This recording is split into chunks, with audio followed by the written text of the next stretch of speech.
দর্শক দেখুন, চট্টগ্রাম বন্দর থানা, আখমান আলী রোড, খালপার পকেট গেট। এইখানে একটি খাল আছে, যে খালে দেখতে পাচ্ছেন প্রচুর ময়লা দিয়ে খালটা ভরাট হয়ে রয়েছে। এখানে এলাকাবাসী খুব ভোগান্তিতে আছে।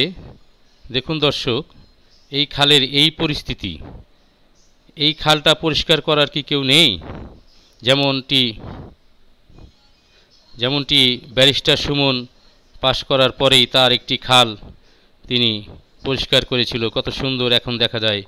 আর এই খালের অবস্থা দেখুন দর্শক, চট্টগ্রাম বন্দর থানা, আখমান আলী রোড, খালপার পকেট গেট।